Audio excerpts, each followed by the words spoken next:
기능론을 설명하려면 앞서서 봤던 진화론과 다시 구분해서 말씀을 드려야 되는데 사회 변동을 바라보는 진화론과 기능론은 굉장히 유사한 측면이 있어요. 왜냐하면 둘 다 뭐였냐면 사회를 유기체로 본다는 것. 이게 공통점입니다. 진화론은 어땠나요? 생명체가 진화한다라는 찰스 다윈의 그 이론을 사회에 접목시킨 거라고 했잖아요. 그래서 마치 생명체가 과거부터 지금까지 꾸준히 진화하고 발전하여 왔듯이 사회도 한 방향으로 꾸준히 진화하고 발전하여 온다. 사회 변동은 발전이며 진보를 의미한다라고 했었죠. 그래서 이 진화론에서는 사회 변동을 긍정적으로 봅니다. 그래서 점진적인 천천히 점진적인 사회 변동을 강조하죠.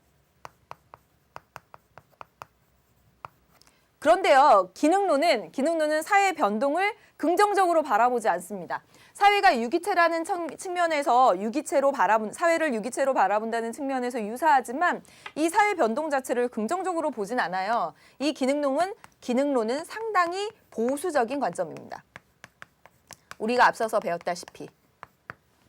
그래서 예를 들어서 설명하면 기능론은 바로 사회를 유기체처럼 보잖아요. 살아있는 생명체. 보세요. 살아있는 생명체가 하고 이렇게 합니다. 건강한 상태예요. 이게 안정된 상태라고 얘기를 하죠.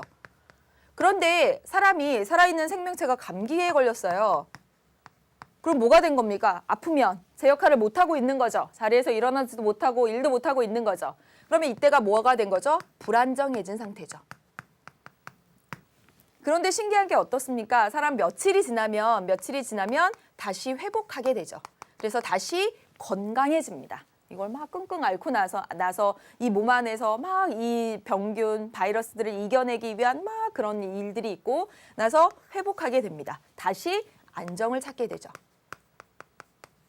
자, 보세요. 이 기능론은 사회 변동은 무엇이냐면 이 마치 감기에 걸렸다가 회복되는 것처럼 사회도 불안정했다가 안정을 찾아가는 이 과정에서 사회 변동이 일어나는 것이다. 이렇게 봅니다. 결과적으로 이 기능론은 불안정보다는 안정을 강조하는 거죠. 안정을 강조하는 겁니다. 사회의 각 부분이 제 역할을 잘하는 것, 이것들을 강조를 해요. 그래서 보수적인 관점이라고 보고 이 변화, 이런 것들을 강조하기보다는 불안정한 상태에서 안정을 찾아가는 과정에서 일시적으로 나타나는 것을 사회 변동이라고 본다는 거죠. 이해되셨습니까? 그래서 보수적인 관점이다 라는 말씀을 드렸어요. 그러면 저기 가서 해결을 해 나가 보도록 하겠습니다. 사회 구조는요, 기능론에서 사회는요, 내적으로 늘 균형을 이루려는 성질을 가지고 있대요. 안정을 이루려는 성질을 가지고 있다는 거죠. 마치 우리 몸이 아팠다가 다시 빨리 정상으로 되찾아가려고 하는 것처럼 그것을 균형을 이룬다라고 하는 거죠. 그래서 이것을 뭐라고 하냐면 사회 구조의 항상성이라고 합니다. 항상성이라는 말이 어렵죠. 항상성은 한결같은 성질. 잘 보세요, 여러분. 유기체는 항상성을 가지고 있습니다. 자, 보세요. 손이 탁 하고 베입니다. 베어서 피가 나죠. 그러면 얼른 이 피를 멈추게 하는 지혈하는 그런 세포들이 막 작용을 해요. 그래서 천천히 어느샌가 모르게 이 상처가 쫙 다 나아져 있죠. 쭉 하고 상처가 났다가도 얼른 안정 균형을 찾아가려고 합니다. 원래의 한결같은 상태를 찾아가려고 해요. 마찬가지로 우리 몸이 그런 것과 마찬가지로 사회도 늘 그 안정적인 그 한결같은 상태를 유지하고 싶어 한다라는 것이 기능론자들의 생각입니다.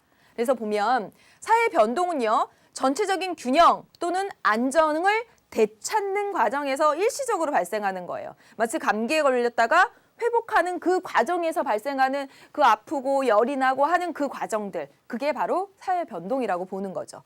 그래서 보면 이 기능론은 무엇을 강조하는 거예요? 불균형이 아니라 안정, 균형, 이런 것들을 강조하죠. 그래서 사회 질서, 안정을 설명하기에 유리합니다. 그러나 실제로 사회에서는 급격한 사회 변동들이 나타나요. 혁명이 일어나서 현재 정권이 무너지기도 하고 이런 일들도 나타나고 또 자연재해로 크나큰 변화가 나타나기도 합니다. 이런 것들을 설명하지 못한다는 한계점이 있죠. 되셨죠? 그다음에 여기 가볼게요. 갈등론은 어려울 거 없습니다. 갈등론 뭐였죠?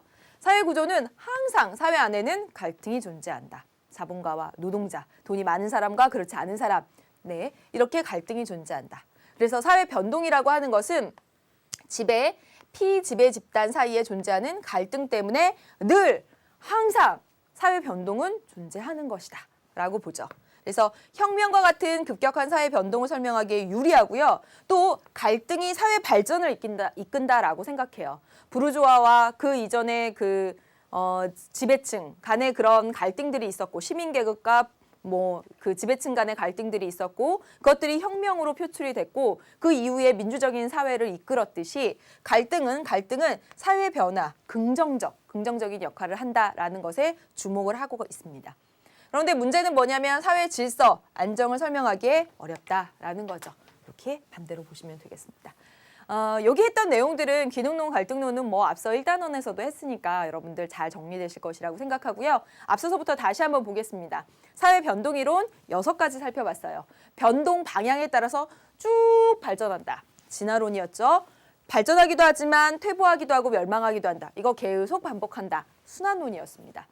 사회 변동의 요인에 따라서 기술이 주요하다. 기술 결정론, 문화 결정론 살펴보았고 이제 사회 변동을 좀 부정적으로 보고요. 사회 변동은 일시적인 현상이라고 보는 기능론적 관점, 균형과 안정을 강조하는 기능론적 관점과 사회 변동은 사회 발전을 이끌고 그리고 갈등이 사회 발전을 이끈다고 보는 갈등론, 이렇게 두 가지, 여기까지 이렇게 살펴보았습니다.